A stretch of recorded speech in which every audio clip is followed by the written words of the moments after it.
A převážně se používá 12, anebo si můžu dát. Je to z toho zdravého, tak úplně, nedáme zdravého úkolu, že se nám to taky nemá půlka. Říká z někdy mluvit, tak třeba da se ukázat mikrofon po. Tak mám to, jaká je správná zda. Kuličkový už nejsou, ale jaký je rozdíl mezi těmi fotografii? Hodně laserová, a to bude optická. Všichni mají čárku, že splnili, někteří mají tu čárku kratší. A ty vlastně to teda učíme se odvážku, aby to je teda...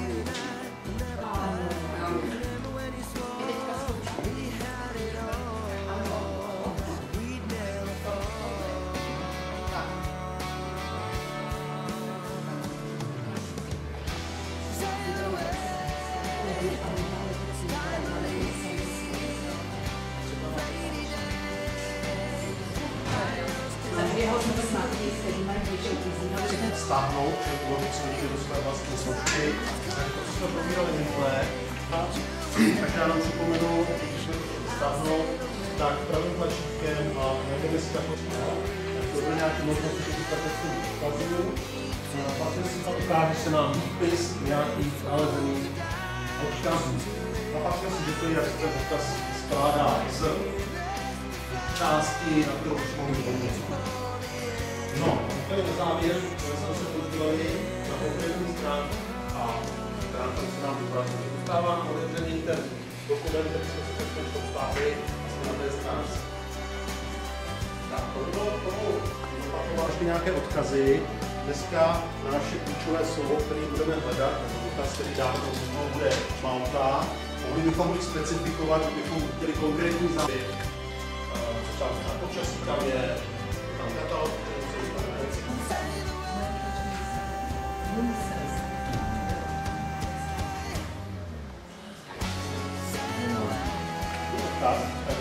vypadly ty logiky,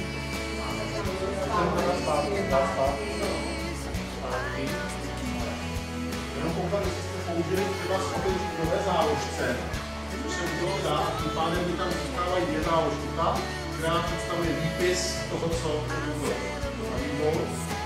A ta druhá, kterou jsem si odevřel, má už konkrétní obsah na té stránky, kde tady je.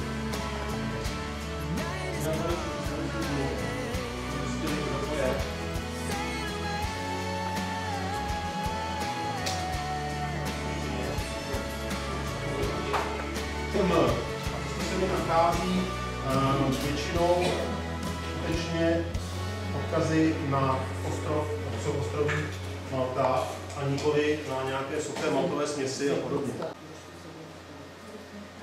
Tak, paní si všimla tady, že nemusíme koukat jenom zde, ale že tady je ještě něco dalšího, ale takže podvědomě na to nekoukám, zužuju si ten možná z tohle pohledu, ale tady skutečně se mi vybrazují reklamy a tady vidíte sakre stavebních dní.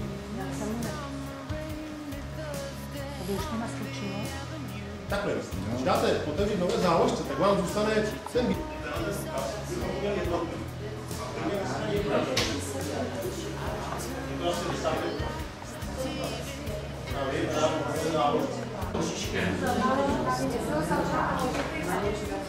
Tak, mám tady jiný dotaz. Tady se knížení možná té linky a je potřeba dát F5 obnovení. To když se na to narazí, tak si mi řekněte. Tak, tady to máte dovednout. Těch záložek tam můžete mít více.